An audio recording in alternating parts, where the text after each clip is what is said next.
welcome to another episode of Turn Left. I am your host, Indiana's own Dana Black, coming to you live. Yes, all the way live from Black Pearl Studios, where we talk about Indiana politics from the left side of things. Indiana's own Dana Black, Turn Left. Welcome back to another episode of Turn Left. I am so excited because we are bringing you all the candidates up and down the state. This new format allows me to interview multiple candidates a week. I've got so many in the hopper already. I cannot wait to introduce you to them. Guys, this is the time, right? We've got more candidates running now than we ever have before. Now is the time to get out here and support these candidates. So next up today, I'm excited because I'm meeting someone for the first time. I love meeting new people. Y'all give it up for Jackson Hayes, who is running in Indiana House District 41. Jackson, welcome to the show. Happy to be here, Dana. Love it. So we're just coming off of a long Memorial Day weekend when we're taping this. Did you enjoy your weekend?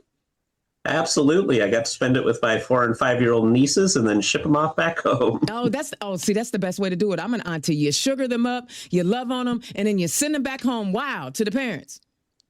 Absolutely. Especially if you and your siblings, had some interesting childhood memories. It's the best to send them back home to the sibling that, that's what you get. Remember that time? Oh, yeah, absolutely. Teach them some naughty things and then send them home for the parents to deal with. Absolutely. Absolutely. So, Jackson, tell the people who you are and where you come from. All right. So I live in Frankfort. I grew up mostly in central Illinois in the Champaign area.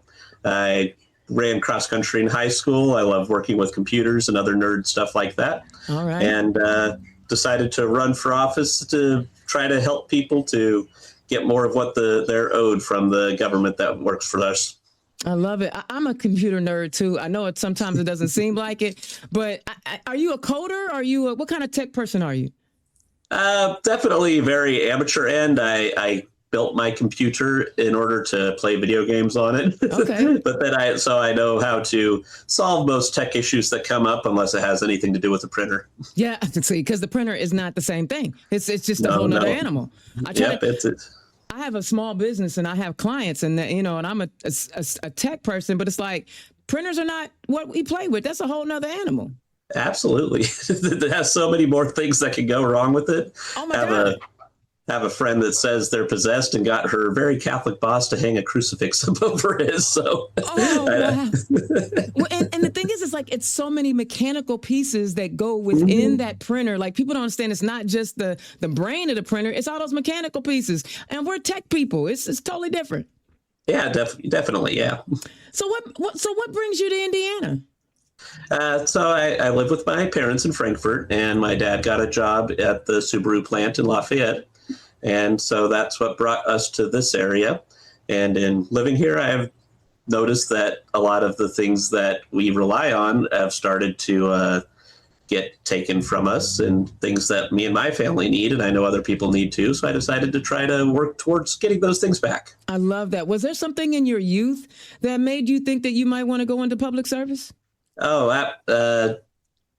Growing up, I thought I was going to be a programmer, and then I thought I was going to be a teacher for history. Mm-hmm. And it's only recently, as things have gotten weirder, that I've decided to throw my hat into the public ring.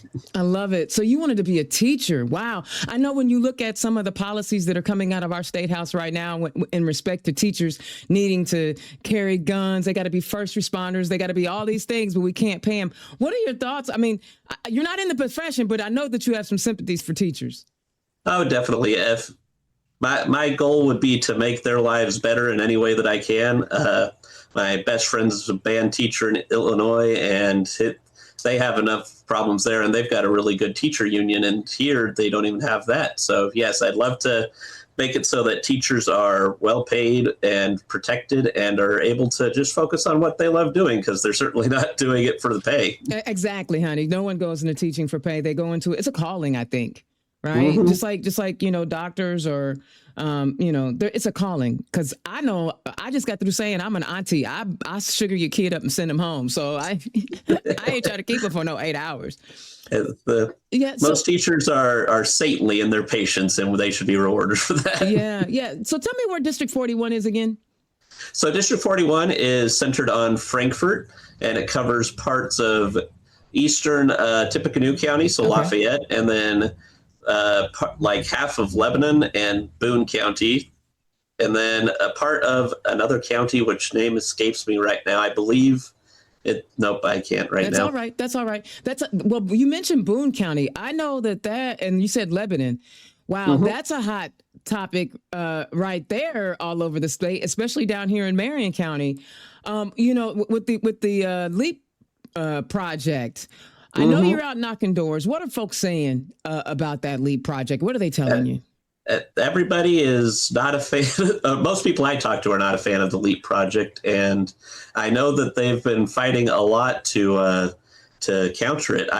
I myself am not very aware of what exactly it is. I need to do some research on it, but it definitely seems like a thing that many people oppose, along with data centers and things of that nature. Yeah, so the LEAP project is like they wanted to make this like a high industrial area for multiple businesses and things like that, but they didn't have the infrastructure. So and they didn't have like the water supply. And now like they're trying to put a data center over there, and they're going to take the water from Eagle Creek down in my county, in Marion County, and pump it up, and then when it's contaminated, put it back into Eagle Creek. So there's a lot of things going on up there in Lebanon. But what else are people talking to you about because you got to knock doors? You're visiting with folks. What are they telling you?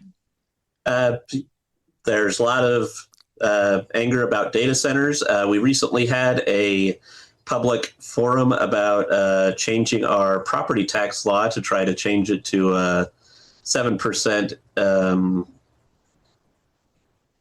A 7% services tax. And so that was presented by my opponent and one of his Republican colleagues.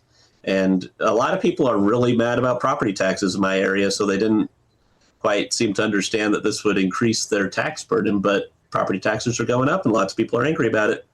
Interesting. Yeah, because the property tax decrease supposedly, it was a shell game, right? Because a lot of municipalities were having to raise taxes to cover the loss of revenue for services. I wonder then, why aren't our elected leaders listening? I mean, you said pretty much everybody's upset about the LEAP project. They're upset about these taxes, but the other side doesn't seem to have any ideas on how to resolve these issues or even address them. Right. And they don't have ideas on how to address them because these issues exist because they made them. Companies are invited to Indiana to exploit our labor and our resources like water and land and that isn't done for the benefit of the people and definitely not for the benefit of the state. It's for the kickbacks from these businesses. Yeah. I had a guest on the other day and he talked about how, they for Super Bowl tickets, you can pretty much get anything you want out of these legislators. I think that's scary. Talk about what your leadership style and what you would bring to the State House when you win your election. Absolutely. The biggest thing that I would like to bring to the State House is regulation on anything to do with insurance and medicine. Oh, talk to us about it. What? There's got to be a story behind this. Oh, yeah. So I have Crohn's disease. That's a big part of the reason why I have been living at home right now. So Crohn's disease is your body attacks your intestines and causes lots of problems. Okay. I'm doing really good on that right now, which is why I have the energy to try to run for office. But I know that being able to rely on my family and being the, white young man that I am, I have a lot of things going for me that most people don't. Mm-hmm. And so I want to be able to provide healthcare to the people who need it, like the aging population of our communities and the poor people who just don't have the ability to get insurance to go to a doctor or get something treated. So yeah, that's one of my biggest concerns, I guess. Wow, isn't that interesting? It wasn't that you didn't have access to health care, but you recognized that other people weren't as lucky as you to have the access and get the care that you need. That is so dope, man. Like, to care about other people like that, like, because a lot of folks, unless it affects them, they don't see it or they don't feel it. And for you, it was, I see it, I feel it, even though I have health care and and I have family to help, other folks don't have what I have and I want to make sure they have. That's so dope. That's one of the best things I've heard in a very long time. I appreciate it. And that's one of the big things I want. And then on top of that, education, money's being stolen from our communities to fund private schools. I really don't like that. And then I know people who are gay and trans who are being targeted by our state's laws, and let alone the regressive laws about women's health in our state. It's a whole big mess and it needs some help. I agree. Wow. You care about everybody, don't you, huh? I guess that's a sign of a good Democrat. that is the goal, isn't it? Or what we hope this party stands for, right? Is trying to help our neighbors enough that we can all get through the next hurdle. I love it. So was there one thing that said, okay, enough is enough, I'm putting my name on the ballot? Yeah. So I grew up a Mormon, a member of the Church of Jesus Christ of Latter-day Saints. They put out a Supreme Court advisory docket thing along with several other organizations that was asking the Supreme Court to rule against trans rights. And that was the final straw for me, pushed me out of the faith.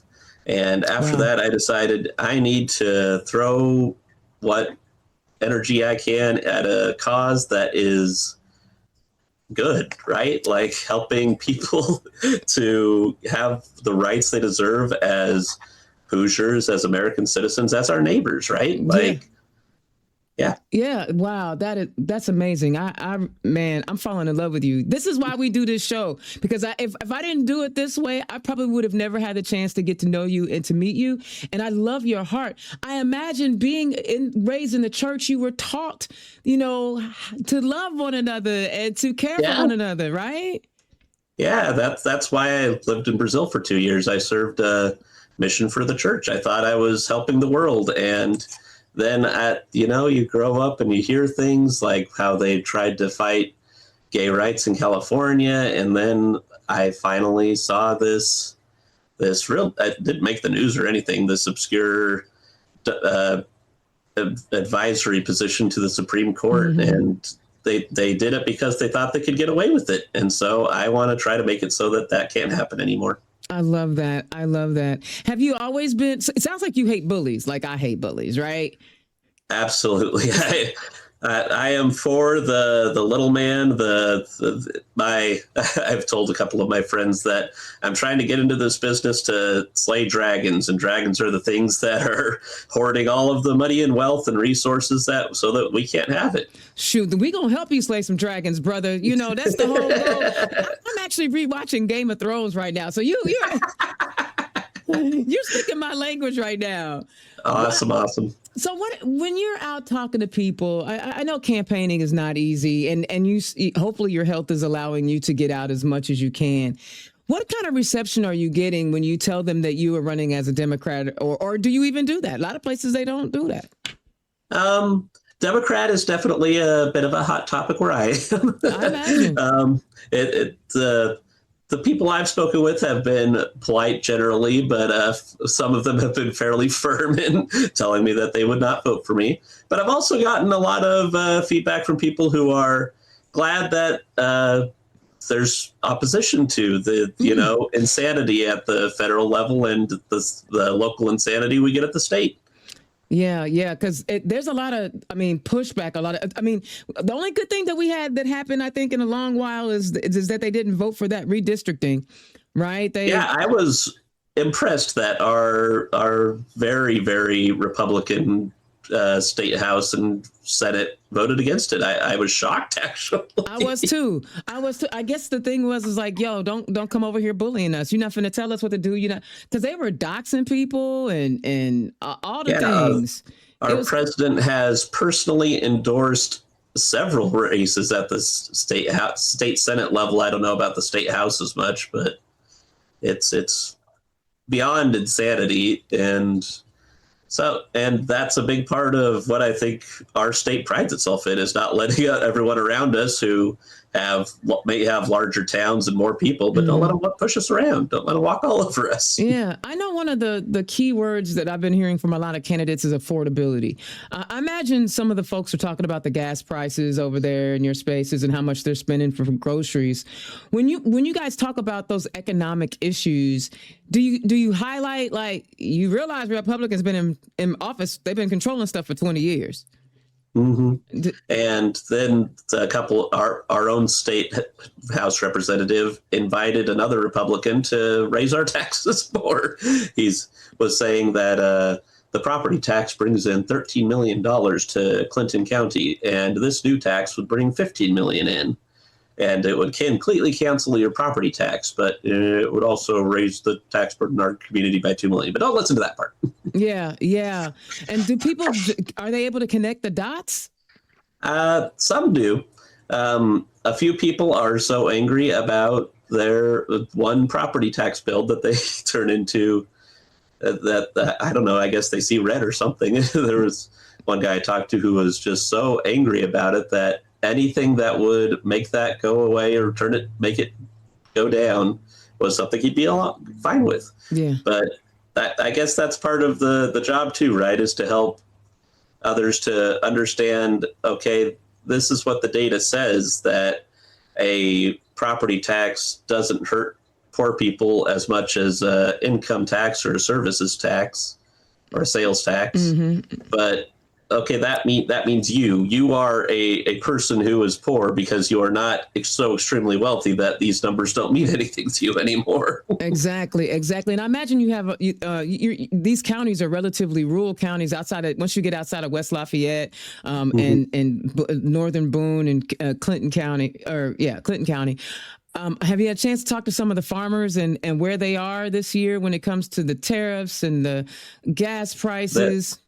I haven't talked to very many farmers yet, but I do know that they are in some dire straits right now. It has been a weird spring, so their crops aren't doing great, or they don't even know if their crops are doing great yet because a lot of them haven't even been able to plant.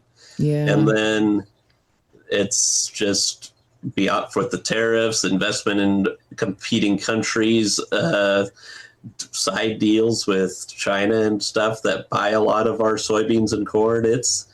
It's rough, and if I don't get elected, I sure hope that our state has a plan to help these poor people. Yeah, well, it doesn't seem like it because the tariffs been going on now for almost a year, and we lost our soybean customer. It's gone. Like literally after we put the tariffs on, the Chinese said, nope, not going to buy any more soybeans. Yeah. In fact, we're going to go buy the soybeans from, was it Argentina, who we just gave a whole bunch of money to? Like, yeah. Can you, like, what's the crazy going on? I don't understand why people aren't getting this. And I keep hoping that folks are going to wake up one day and go, can we get out of this twilight zone? Careful but a lot of people don't like that word, woke. See, ain't that crazy? Yeah. Like it is. It's like an internet forum from 10 years ago is suddenly manifested into reality. It's so weird. Right. Like the opposite of woke is sleep.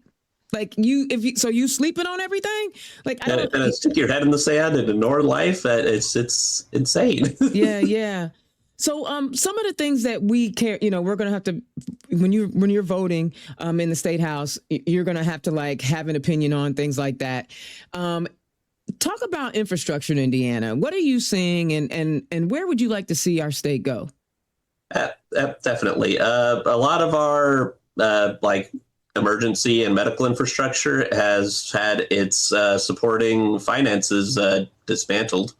And that's in line with what I've already talked about. So talking about a different thing, I have noticed that a lot of our roads and bridges and toll roads and parking are owned by foreign companies. And I think that is wrong. I think we should, if the state's going, if we have to pay these things, right, it should be used for benefit. Mm-hmm. And so if the governor wants to put in a giant toll road or a toll on the highways going through Indiana, I don't like that idea.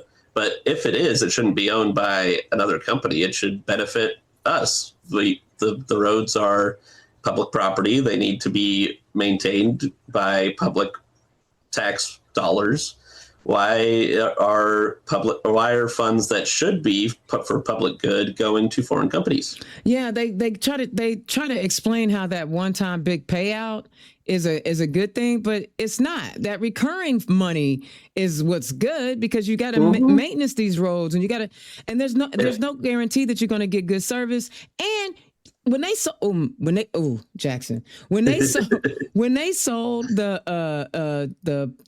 parking meters in Indianapolis, like, they were like, no, prices aren't going to go up, and immediately prices went up.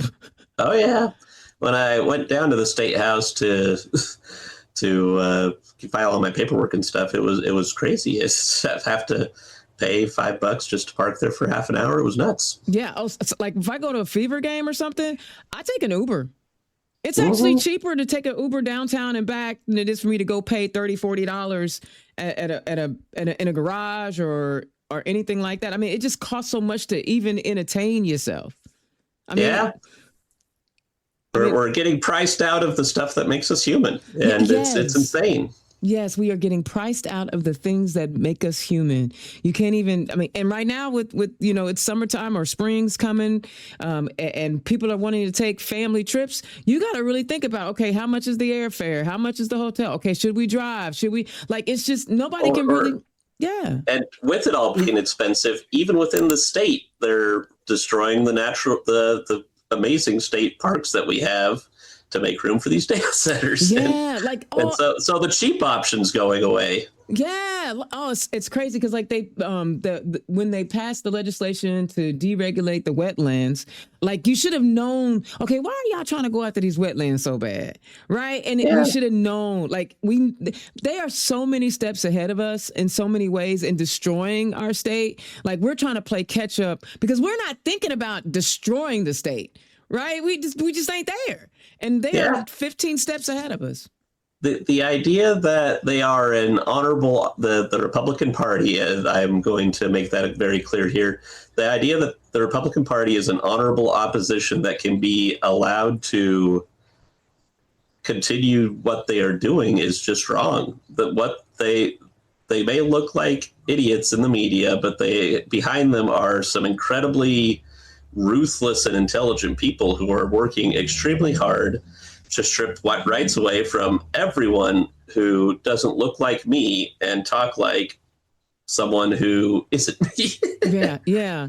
I mean, because the Supreme Court ruling was, I'm still in my feelings about that, right? I'm still don't talk crazy to me because I'm still in my feelings. You might catch some smoke, and that's what they're doing. And I'm struggling with the fact that all of these negative things are happening. We rank at the bottom of quality of life here in Indiana. We have poor air quality. We have poor water quality. Our public schools are being defunded. And the people who are hurting the most are literally rural Indiana. The hospitals are closing, right? In some cases, there's no emergent care. There's no maternal OBGYNs. There's none of that. And it's like, we're the ones hurting the most, but yet you keep voting for these people. Yeah. And until somehow we Democrats have to figure out how to unite our messaging such that we can reach out to the people who need our help the most. And some people are figuring it out. I really like some of the things that Mamdani's doing in New York, but it's hard to convince someone who's only seen the government take away everything that they have that a change in that government could fix that. But it's really hard for people to make that connection. Yeah, and I think sometimes it's not even just the message. It could be the messenger. I know in Jackson, in your community, a message is going to hit different if you say it than if I say it, right? It is definitely what it is, right? If we acknowledge the thing, I love that I'm seeing someone like you on the ballot. I love the diversity of our party because they're just, look, if you know a thing is a thing, quit acting like it ain't. And, people be wondering, it's not like, yes, it is. Like, it really is. And it's okay. And if you acknowledge it, then someone like Jackson Hayes can get in here and win an election because he can go talk in the community in a way that someone like me or, Mom Donnie, he would never be able to do. Right? Yeah. And that's something that's changed a lot too, right? It's politics used to be able to talk about local issues, but it's very hard to even find news about my community sometimes because it doesn't pay the bills for these news companies. So I don't know. It makes it a challenge for people in the local community to care enough about local issues to try to figure out stuff about me and my opponent or other offices that are up for election this year. I don't know. I'm rambling a little bit. No, I love it. Yeah, no, because you're making good sense, my friend. And it's not a ramble because you're literally saying, look, no media coverage. So who are these people? Well, that's what Turn Left is about, right? I'm trying my best to amplify the voices of our down ballot candidates, right? Who may not be getting, news coverage in the newspapers, definitely not on television because it costs a whole lot, right? Yep. It costs too much. But this is the whole point of Turn Left. Like, I'm meeting you and I'm digging your I'll take a bully on attitude. I love that you are caring about people getting the same access to healthcare that you have. Like, that is so dope to me. Like, that is and you care about communities whether you're a member of them or not. And that's why we want to amplify voices like yours. I appreciate it. Yeah. So tell the people where they can find you. Alrighty. So you can find me on Facebook. I am there as Jackson T. Hayes. Let me pull it up, actually, so that I know exactly how I presented myself. So yeah, Jackson Hayes, Indiana Representative District 41 candidate is how I am on Facebook. That has links to my Ask Blue donation account, or Act Blue, excuse me, and my website where I have posted a few more dissertation-y type things, not dissertation, just short little blurbs about my political views and how I intend to present them if and when I get elected. Other than that, my contact information is listed there. I use my email, which is jaxonhaze1994@gmail. I respond to it regularly. And other than that, that's about it. I appreciate very much you inviting me on here, Dana. Yeah. I love it. So now give us your elevator pitch to take us out. All righty. I'm Jack Hayes. I have lived my whole life with the feeling of impending doom that the world is going to end one way or another, whether it be from AI or us managing to nuke ourselves or our entire economy crashing again and making it so that nothing works. And I am sick of it. I want a world that I can be hopeful for tomorrow in, that I can believe that my nieces and kids around me can be happy growing up and not have to live with this idea that the world is going to end because of us. If we are in a world that we made, and if it's bad, it's because we did it. And if we want to change it, we can do that too. I love it. That's a great elevator pitch. All right, now I'm going to make an ask. Guys, please consider donating to Jack Hayes. He's going to need some funds to be able to touch his voters, to touch his constituents. That's why we raise money, right? So click his Act Blue link. It is right there. It's in the description. I include it everywhere. Click the donate button. $10 here, $50 there, whatever you can spare. Because again, if we want to make changes in our state house, we are going to have to support the candidates who have put their names on the ballot. This is not a spectator sport, people. This is not like the Memorial Day weekend where there was 2 auto races and you sit back and you watch. You got to get involved. Thank you, Jackson, for joining me today. Thank you very much, Dana. I really enjoyed being here. I love it. See, listen, I don't think I've ever talked to this many candidates ever. And I am so excited about these candidates because they are actually just showing up saying, hey, they not with any special capes. They just said, my community deserves better. So Let's give these candidates the support that they need as they run for office, because every time you volunteer for a candidate, you donate to a candidate, you just offer them anything you can, time, talent, or treasure, then we can change the State House in a way that is impactful for all of us, all right? Indiana's own Dana Black, turn left. I will holler at you next time. Peace. Turn Left is the property of Black Pearl IT Solutions, executive producer, Indiana's own Dana Black. Music by Dorian and 22 from Pixabay.